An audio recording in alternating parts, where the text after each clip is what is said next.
নবগ্রামে বসবাস করছেন বিশেষ এক ভক্ত যার নাম বাঞ্ছারাম। হ্যাঁ, বাঞ্ছারাম ভগবানের অদ্ভুত ভক্ত, খুব প্রেমিক, খুব ভাবুক। প্রত্যেক দিন সকালবেলা কার্তোয়া নদীতে গিয়ে স্নান করে। মহাবৈষ্ণব তো, সকালবেলা স্নান করে আর নিজের মতো পূজার্চনার কাজে লেগে যায়। ঘটনা কি, একদিন সকালবেলা বাঞ্ছারাম কার্তোয়া নদীতে এক পা দুপা করে নেমেছে, জলে স্নান করবে। এই যে ভোরবেলা, ভোর 3:30 4টে প্রভাত সময় যেসব বৈষ্ণবেরা স্নান করে, ভোরবেলা স্নান করতে নেমেছে। আশেপাশে একটা জনমানব নেই। এক পা দুপা করে যেই না জলের ঘাটে নেমেছে, কেউ যেন বলছে, বাবা, ও বাবা, আমাকে উদ্ধার করো, আমাকে বাড়ি নিয়ে চলো। বাঞ্ছারাম, ও বাঞ্ছারাম। অবাক হয়ে গেল বাঞ্ছারাম, আশেপাশে কেউ নাই, তবে কে এরকম বলছে আমাকে উদ্ধার করো, বাড়ি নিয়ে চলো। প্রথম দিনটা গেল। পরের দিন আবার বাঞ্ছারাম প্রভাতকালে স্নান করতে এসছে ভোরবেলা, আর ওই ঘাটে যেই না সিঁড়ি থেকে নেমেছে, আবার ওই আশেপাশে কেউ নাই, আবার একই শব্দ, বাবা, আমার জলের মধ্যে কষ্ট হচ্ছে, আমাকে নিয়ে চলো, আমাকে বাড়ি নিয়ে চলো। এদিক ওদিক দেখলেন বাঞ্ছারাম, কাউকে খুঁজে পেলেন না। কে এমন করে কথা বলে, কেউ তো নাই আশেপাশে। তৃতীয় দিন, প্রত্যেক দিনেরই নিয়ম, আবার ওই তৃতীয় দিন বাঞ্ছারাম এইবার স্নান করতে যাচ্ছে। মনে একটা কেমন একটা সন্দেহ চলছে, কে এরকম ভোরবেলা গেলেই আমাকে ডাকে। পরের দিন প্রভাতকালে গঙ্গা স্নান করতে যাচ্ছে কার্তোয়া নদী। ভজ গৌরাঙ্গ কহ গৌরাঙ্গ লহ গৌরাঙ্গের নাম রে, দিন গেলে হা গৌরাঙ্গ, যে বলে একবার,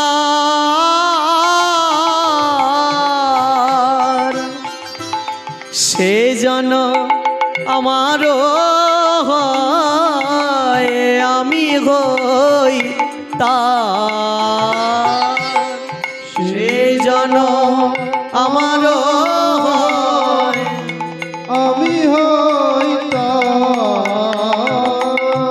গৌরাঙ্গ গৌরাঙ্গ গৌরাঙ্গ হে, গৌরাঙ্গ গৌরাঙ্গ গৌরাঙ্গ হে, গৌরাঙ্গ গৌরাঙ্গ গৌরাঙ্গ হে। তৃতীয় দিনের ঘটনা, বাঞ্ছারাম স্নান করবার জন্য এক পা দুপা করে যে না ঘাট থেকে নেমেছে, একই শব্দ, ও বাবা, আমাকে ভুলে গেলে। এইবার বাঞ্ছারাম বলে উঠেছে, কে কে তুমি অশরীরী, বারবার আমাকে এরকম সংকেত দিচ্ছ, সামনে এসো, কে? আবার, বাবা, আমাকে বাড়ি নিয়ে চলো, জলের মধ্যে আমার প্রচন্ড শীত করছে, ঠান্ডা লাগছে। বাঞ্ছারাম বলছে, আচ্ছা তুমি কে? তোমাকে না দেখতে পেলে আমি কি করে তোমাকে উদ্ধার করব বলো। কিছুক্ষণ পর বাঞ্ছারাম নিজের পায়ের কাছে কিছু একটা অনুভব করলেন। পায়ের কাছে কারোর হাতের স্পর্শ অনুভব করলেন। কেউ যেন হাতছানি দিয়ে পায়ের মধ্যে হাত বুলাচ্ছে। রাতের বেলা তো, ভোরবেলার সময়, কেউ তো নেই, অন্ধকার, কি করে দেখবে? তা কোনো ক্রমে মাথাটা নিচু করে যে না হাত দুটো জলের মধ্যে দিয়েছে, ভালো করে হাত বুলাচ্ছে। কি অদ্ভুত একটা রাধা শ্যামের বিগ্রহ, এত সুন্দর রাধা মাধবের বিগ্রহ, হাত বুলিয়ে বুলিয়ে দেখছেন, বিগ্রহ। কি শ্যাম সুন্দর, তুমি আমাকে 3 দিন ধরে সংকেত দিচ্ছিলে, তুমি? দৈববাণীতে বলে উঠলেন ভগবান, বাঞ্ছারাম, এতদিন আমি পড়েছিলাম অনাহারে অনিদ্রা এই জলের ভিতরে, কবে থেকে বলছি তোমাকে, আমাকে উদ্ধার করো, আমাকে নিয়ে চলো, তোমার বাড়িতে আমার শীত করছে, ঠান্ডা লাগছে, তুমি আমার কথা শুনতে পাও না? বাঞ্ছারাম বলছে, প্রভু তুমি আমাকে এইভাবে হাতছানি দিয়ে ডাকছো, আমি কত বড় দুর্ভাগা, আমি তোমাকে চিনতে পারছি না, তোমাকে দেখতে পাচ্ছি না। প্রথম দিন গেল, দ্বিতীয় দিন গেল, তৃতীয় দিনের দিন তোমার এমনই আমাকে দেখা দেওয়ার ইচ্ছে জাগলো, তুমি নিজের হাত দিয়ে আমার চরণে স্পর্শ করলে।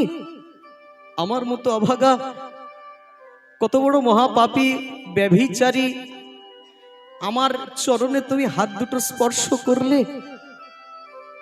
এই অপরাধ আমি কোথায় রাখবো?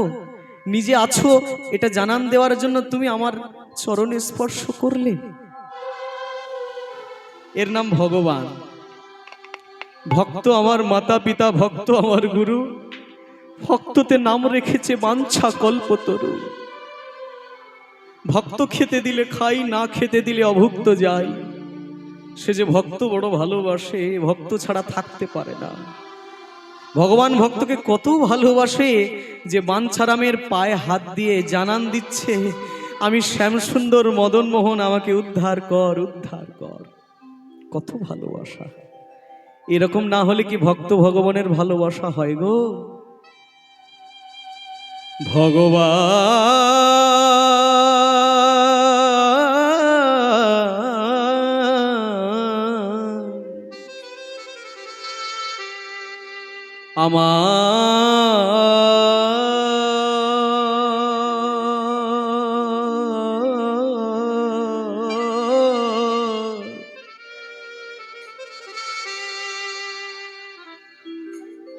বাঞ্ছারামকে বলে, বাঞ্ছারাম এতদিন আমি জলের মধ্যে পড়ে আছি, শীত করছে, আমার গাটা মুছিয়ে দে। বাঞ্ছারাম বলছে, আমার কাছে তো পরিষ্কার কাপড় নেই যে তোমার শরীরটা মুছিয়ে দেব। ভগবান বলছে, বাঞ্ছারাম পাড়ে যে শুকনো কাপড়টা রেখে এসেছিলিস পড়বি বলে, ওই কাপড়টা দিয়ে আমার শরীরটা একটু মুছিয়ে দে। এতগুলো দিন আমার শরীরে জল বসছে, ঠান্ডা লাগছে। বাঞ্ছারাম বলছে, ওটা তো আমার কাপড়, তুমি আমার ব্যবহৃত কাপড় দিয়ে আমি তোমার অঙ্গ মোছাতে পারবো না। ভগবান বলছে, তাতে কি হয়েছে রে, অঙ্গ ঢাকারই তো জিনিস, দে দে আমার অঙ্গ মুছায়ে দে, দে দে অঙ্গ মুছায়ে দে, দে দে অঙ্গ মুছায়ে দে দে অঙ্গ। বাঞ্ছারাম পরার যে কাপড়, সেই পরা কাপড়টা এনে আঁচল দিয়ে ভগবানের শরীরটা মুছিয়ে দিয়ে ভালো করে বুকের মধ্যে জড়িয়ে ধরেছে। এমন ভগবান আর কজন আছে গো? ধরাধামে এমন ভগবান আর নেই। কত করুণা, কত প্রেম। সে যে ভক্ত বড় ভালোবাসে, ভক্ত বড় ভালোবাসে, সে যে ভক্ত ছাড়া রইতে না রে।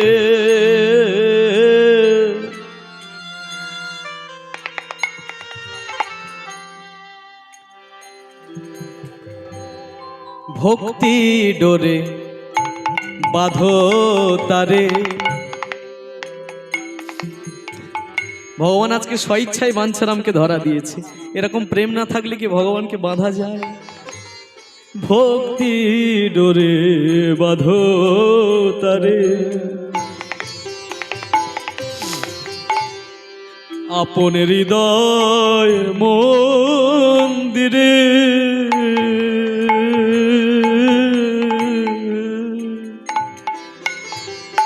সে যে ভক্তির বাধ্য ভবারাধ্য হে,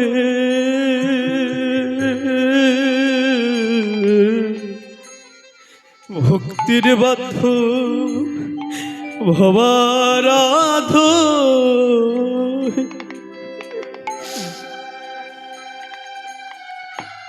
সে যে ভক্ত বড় ভালোবাসে ভগবান তাই গুরু প্রেমানন্দে হরি বল হরি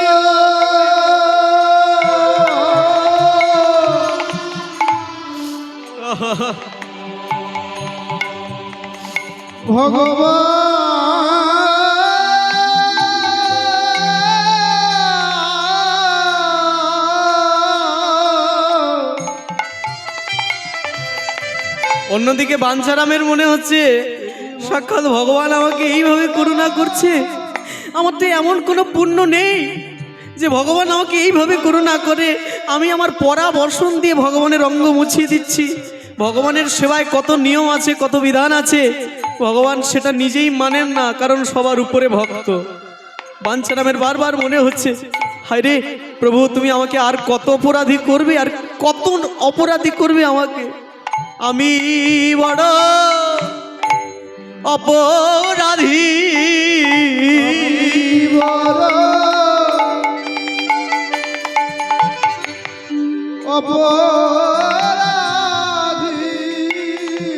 আমি কৃষ্ণ সেবার কিবা জানি,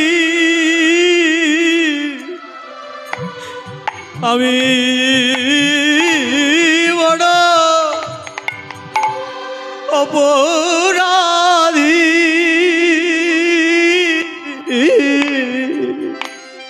আমি কৃষ্ণ সেবার কিছু জানি না।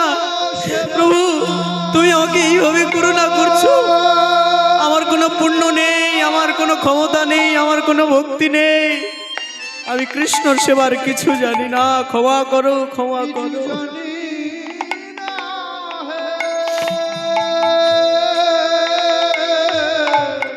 আমি কৃষ্ণ সেবার কিবা জানি, দয়া করে সেবা গ্রহণ করো। বলি ওহে আমার মধুসূদন, দয়া রে সেবা গ্রহণ বংশীধারী মধুসূদন, তুমি আমার সেবা গ্রহণ কর। ওহে বিপদ ভঞ্জন মধুসূদন, দয়া করে গ্রহণ। আমি তোমার সেবার কিবা জানি, দয়া করে সেবা গ্রহণ কর। বলি ও হে আমার মধুসূদন, ও হে আমার মধুসূদন, দয়া করে সেবা গ্রহণ কর। বাঞ্ছারামের কৃষ্ণ প্রাপ্তি হয়ে গেল। ওই জন্যই তো বলে কীর্তনে, না জানি কোন ভাবে এসে, হরি বল হরি বল, কৃষ্ণ দেখা দেবে, কৃষ্ণ দেখা দেবে, না জানি কোন ভাবে এসে। কৃষ্ণ দেখা দেবে, সরল মনে সেই ভক্ত প্রভুর চরণ পাবে। সরল মনে সেই ভক্ত প্রভুর চরণ পাবে। সরল মনে সেই ভক্ত প্রভুর দেখা পাবে। সরল মনে সেই ভক্ত প্রভুর চরণ দেখা পাবে। বাবা, রসিক যে জন জানে সে জন, রসিক যে জন জানে সে জন, বলি আনে জনে জানে না। রসিক যে জানে সে জন, আনে জনে জানবে কেনে। রসিক যে জন, জানে সে জন, রসিক যারা তারা জানে, আন জনে জানবে কেন রসিক যারা তারা জানে প্রেম সে বলো চৈতন্য ভগবান কি জয় বলি গিরিধর লাল কি জয়। বাঞ্ছারামের ভগবান প্রাপ্তি হয়ে গেল, বিগ্রহ প্রাপ্তি করে ফেললো।